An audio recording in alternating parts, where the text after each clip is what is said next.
So, as mentioned, I have been an entrepreneur for, my goodness, 20, 25 years. And I've seen a lot in my days. I've had the pleasure of owning many companies, starting, purchasing, selling, consulting with numerous companies, performing as a judge at numerous entrepreneur awards or competitions.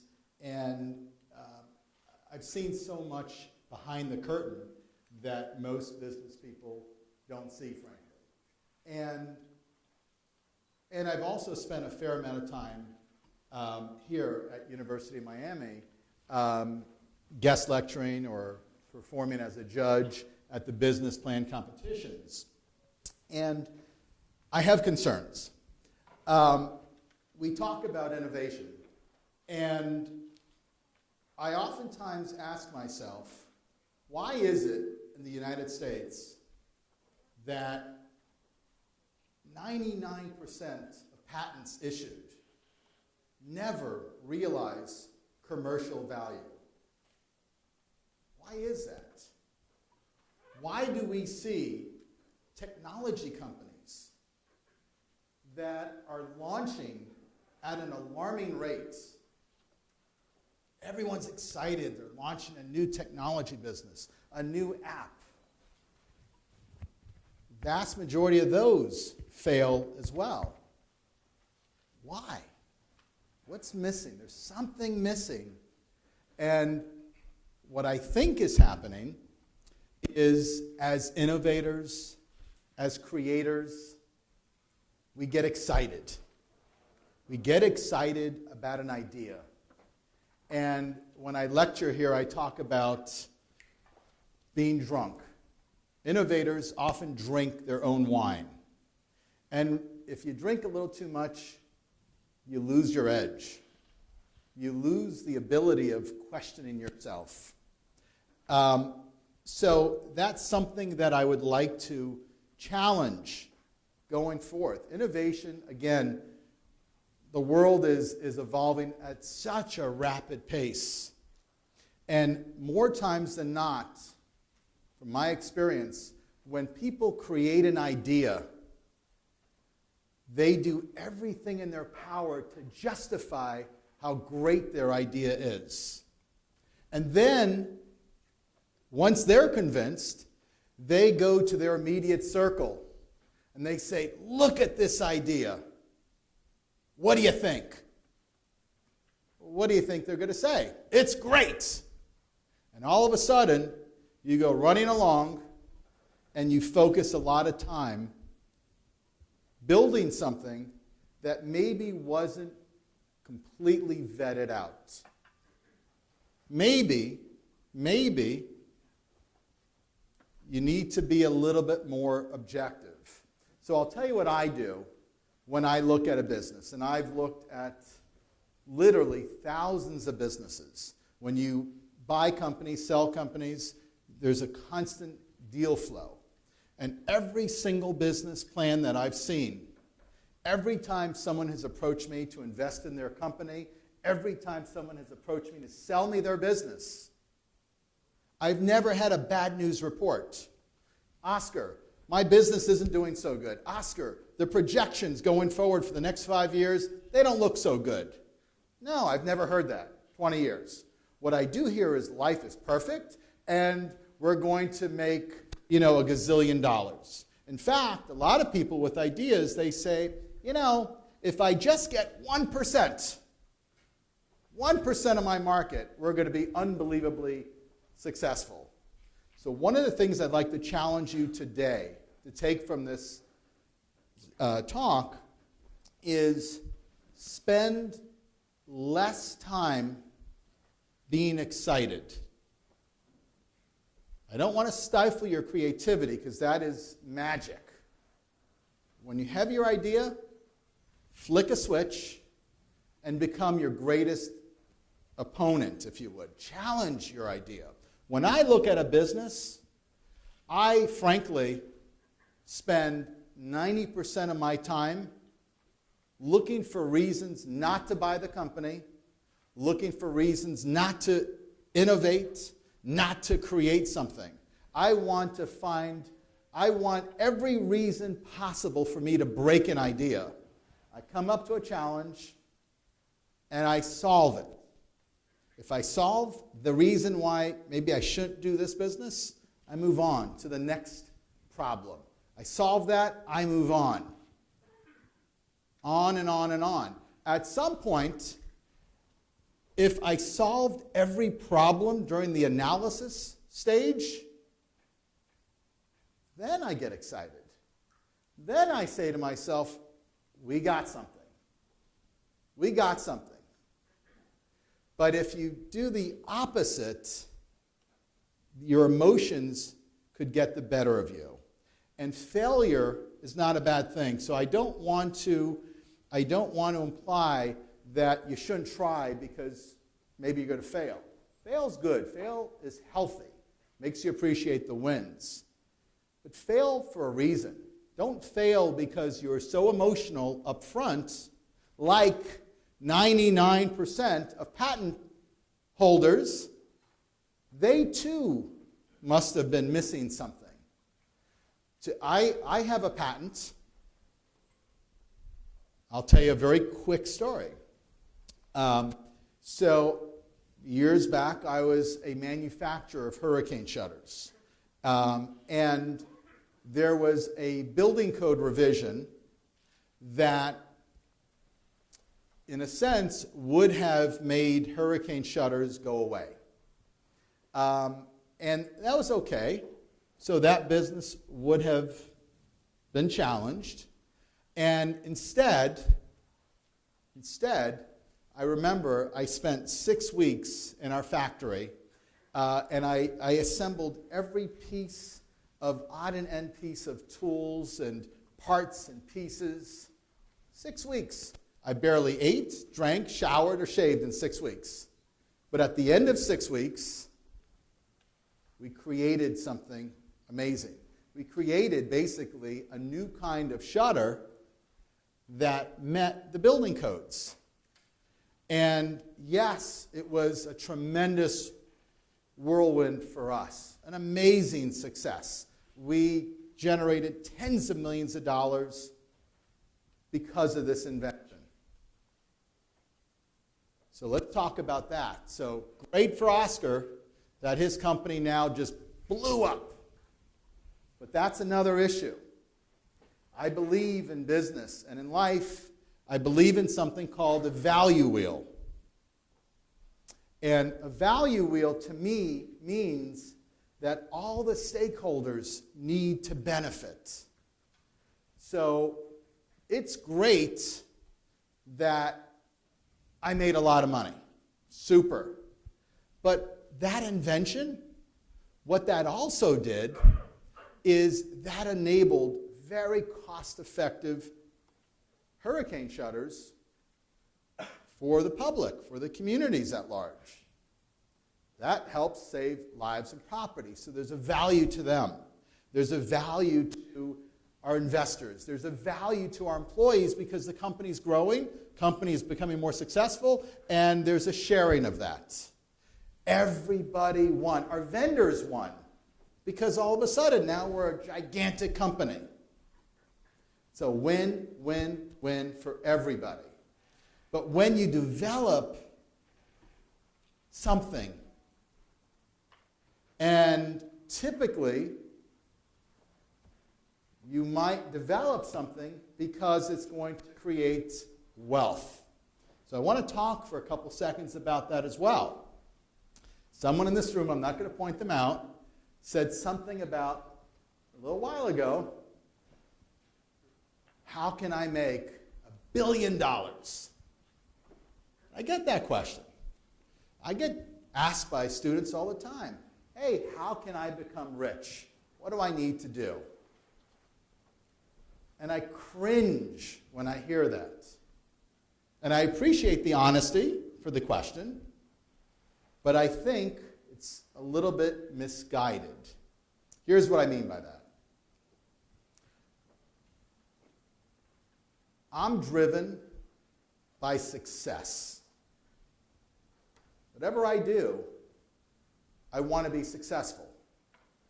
So in business, when I create business, I want to create a sustainable, scalable business that is extremely successful.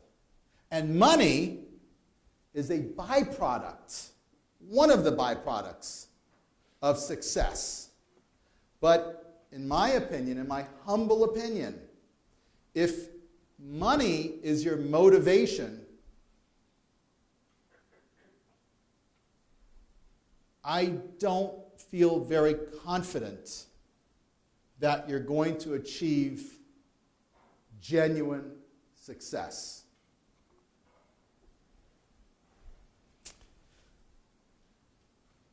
So let's talk about ideas. Let's talk about, I'm approached all the time by students and by fellow entrepreneurs. And they come up with an idea. This is pretty much where you're going to start throwing stuff at me. They approach me with an idea, and they say, Oscar, write me a check. I want to invent this widget. Write me a check. Okay. How much do you need? $1 million. Great. No problem. And I'll ask them, tell me, how much of the company are you willing to give me for your idea for my $1 million? And I always pretty much get the same answer, 5 or 10%. I said, okay, great. So let's assume it's 10%. That means that as a entrepreneur student, you're valuing that idea at $10 million. And I asked them, tell me, how many other businesses have you had prior to you getting this idea? And they say, none. So why do you think for my $1 million I should only get 5 or 10% of your company? Well, it's my idea. Here's where you go throw stuff. In my world, ideas are worthless. Again, I don't want you not to have the ideas. I'm not the greatest person with ideas. I'm an execution guy. But an idea without execution could be the greatest idea in the world. But if you can't execute on that idea, it's worthless. If you invented a cure for a terrible disease, but you don't have the ability of distributing that cure to the masses, what good is the invention of that cure? So you feel good about yourself, but you can't help anyone. So what I try to convey to people is get a win. Get a win. Here's what I mean by get a win. If you have an idea, and I'm sure it's a fantastic idea, find someone that has experience in executing. Don't worry about what your deal looks like. If you have one great idea, you're going to have 50 great ideas. Find yourself, network with people that know how to get this done. Become part of the team. Collaborate. Don't be afraid. Don't try to keep it all for yourself. I see this all the time. There are some amazing ideas, but oftentimes inexperienced people hoard their idea for some fantasy deal that never happens. And then this person with this amazing idea goes into a death spiral. No one's investing in my company. No one believes in me. And all of a sudden, their amazing idea gets put on a shelf, and it's something that they talk about 10 years later. I remember when. So instead of making it an I remember when story, I'm sure there's amazing ideas in this room. Be more free to collaborate. Become part of a winning team. So on your next idea, you already have a winning track record. Then if you want to do a deal that's completely lopsided in your favor, then you could do it because you're a proven entity. People don't invest in ideas. I hate to say that. I hate to say it. It hurts to hear that. People don't invest in ideas. They invest in people.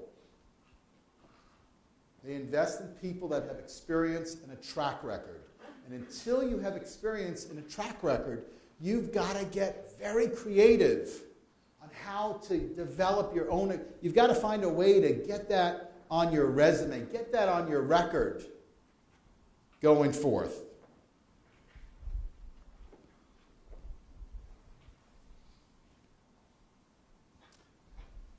I'll give you one 30-second example of an invention I was working on. I have 1 minute left, so I have to speak quickly. I allocated $1 million for an invention I was working on. Very technical, part hardware, part software. And I was excited. I hired the very best product development firm in the nation. They work for Fortune 500 companies. They had a bench 10 deep of MIT scientists, the best of the best. And I flew up to sign a contract. And at the very last minute, I said, and I went around the room in a conference room, there's about 9 or 10 executives in the conference room, and I said, if this deal, if this invention that you're trying to develop for me, if it fails, write down on a piece of paper where it's going to fail. And write it down and hand it to me. I received, a minute later, 9 pieces of paper, and they all said it's going to fail in the same area. People that were 20 times smarter than me. And I said, okay, we're going to do a little game change. Instead of me writing a check for $1 million, I'm going to write a check for $100,000, and all I want you to do is develop this one piece. Make that happen, and we'll move forward with the rest of the developments. And we did. I went to contract. They didn't want to do it, but they finally agreed, and they moved forward. 3 months later, they said, Mr. DiVeroli, can't be done. It's impossible. What I did, I saved $900,000 and a lot of time. I broke the model. I found a reason why it didn't work. And that's the lesson I'd like to impart. If you have ideas, stress them. Try to break them. If you can't break it, you got something really good. If you could break it, try to fix it. If you can't fix it, walk away. No emotion. No emotion. Pure logic. Walk. Thank you very, very much for your time. It's been an honor.